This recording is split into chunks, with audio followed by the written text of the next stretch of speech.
Bonjour, bienvenue encore à Biocamel.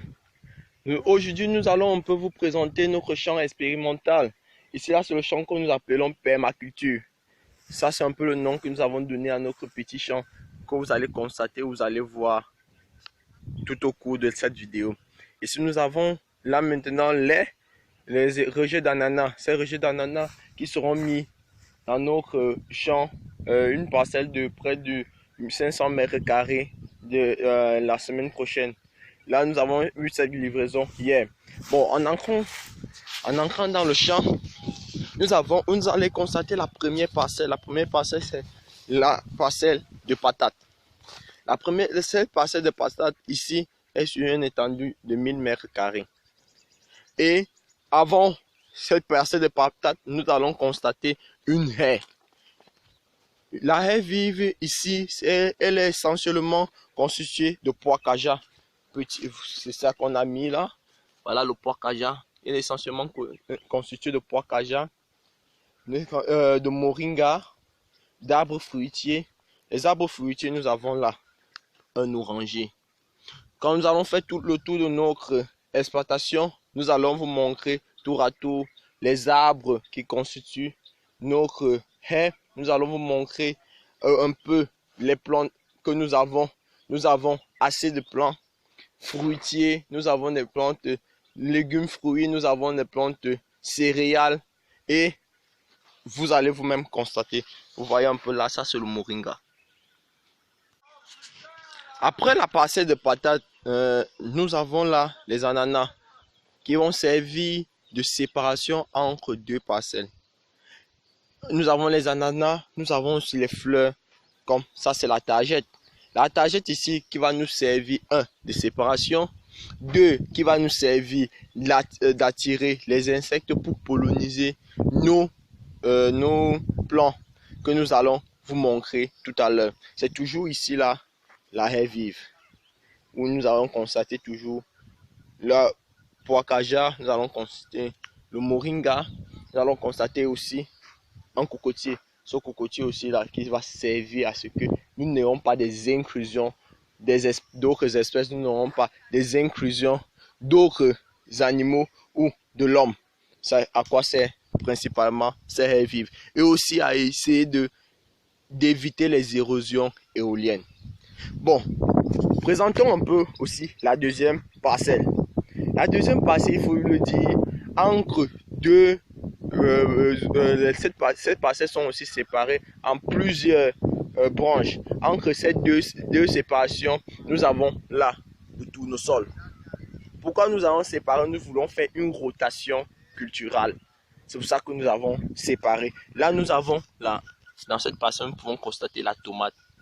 Nous pouvons constater le foléré. Nous avons les oignons, la carotte. Là, nous avons l'oignon, nous avons la carotte, les choux, les aubergines. Là, nous avons l'aubergine. Ici, nous venons juste de planter, de semer. Nous allons vous montrer ceux qui ont déjà eu à avoir plus de temps. Donc, ils ont une différence d'âge d'environ une semaine. Là, vous voyez la tomate, vous pouvez observer un peu ce tournesol si joli avec ses pollinisations. Vous voyez, ça attire un peu ces insectes-là qui vont nous aider à améliorer notre rendement. Bon, voilà le deuxième compartiment de cette parcelle. Vous voyez un peu que c'est un peu plus agrandi, c'est un peu plus élevé que cela. Vous avez donc notre tomate là. Nous avons ces carottes, ces jolis plants de carottes. Avec les oignons qui sont à côté. Là, nous sommes en association culturelle. Vous voyez ces carottes là, cette tomate. Voilà les aubergines, la laitue. Vous pouvez constater. Et nous avons aussi le poivron. Toujours, comme on vous a dit, c'est séparé en trois compartiments. Nous avons toujours cette séparation où nous avons encore mis la tagette. La tagette qu'on vous a déjà définie, ça sert à améliorer notre rendement, à attirer les insectes. Là, nous avons déjà notre tomate tutorisé. Vous pouvez observer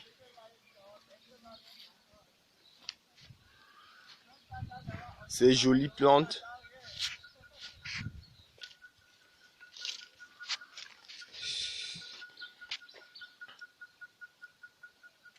Par la suite, après la parcelle 2, nous allons attaquer la parcelle croix, qui est essentiellement constituée de maïs, d'un haricot vert, de courgettes, de concombres.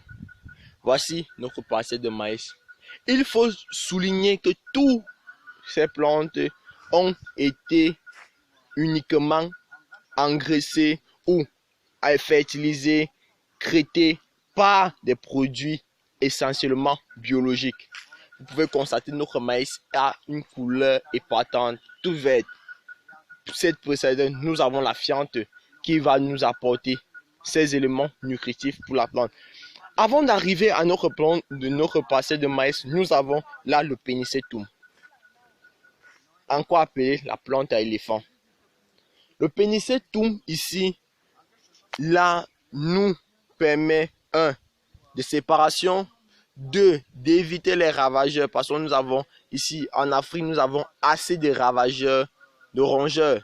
Donc nous avons les rats palmistes, les rats qui vont nous attaquer le maïs, et nous voulons les distraire d'abord avec ce Pénicetum pour ne pas à ce qu'ils nous finissent le maïs. Bon, vous pouvez constater alors notre champ de maïs. Là, nous avons le haricot vert.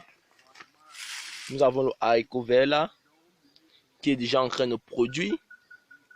Nous avons la courgette. Là, nous avons le concombre. Voilà. Nous avons notre plan de concombre là. Nous avons notre plan de concombre. Bon. Il faut donc admirer notre parcelle de maïs.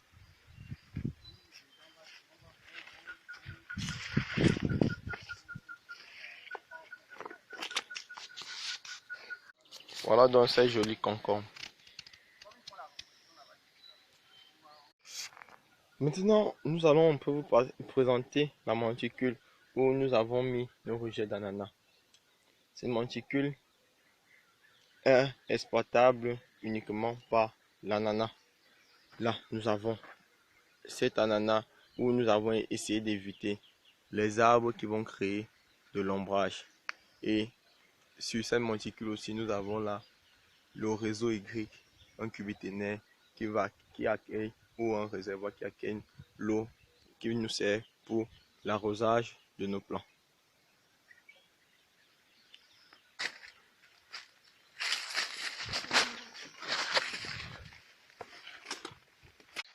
Et enfin, la dernière parcelle est celle de l'igname.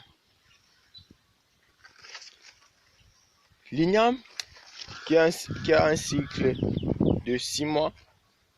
Nous allons le récolter en novembre.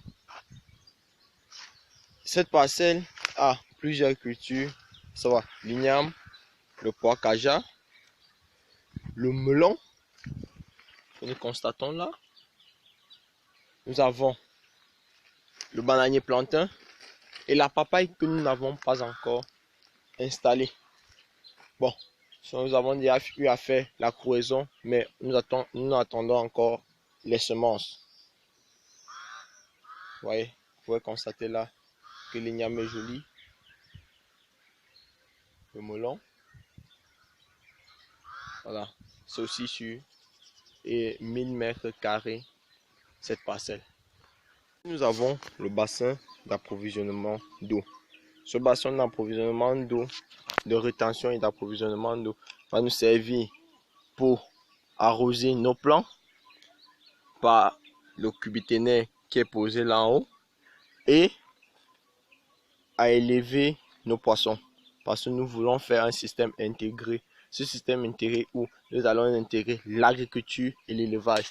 Bon, dans les prochains jours, nous allons étendre un peu ici les logements de canards, nous allons étendre les logements de poules et de chèvres.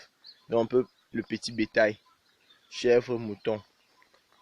À côté de cela, nous avons notre compostière où sort tout notre fertilisant. Nous avons là notre compostière. Nous avons déjà eu à enlever le fertilisant. Vous allez constater, là, ça c'est notre compostière.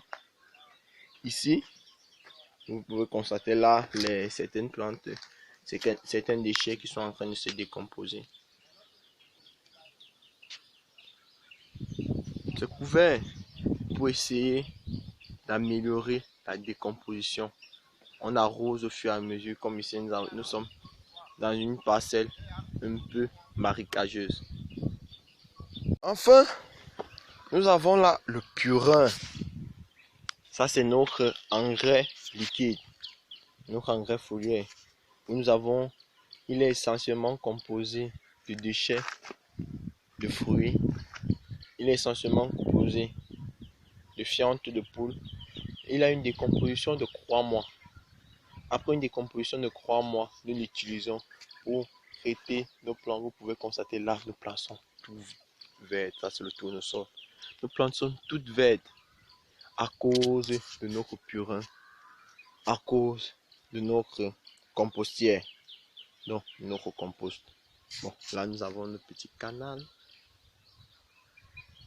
qui approvisionne l'eau dans le grand bassin que vous avez vu.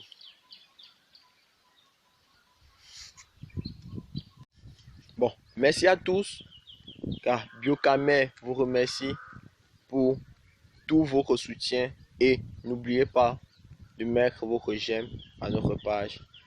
N'oubliez pas de vous abonner à notre chaîne YouTube. Merci. Donc, voilà notre joli chant.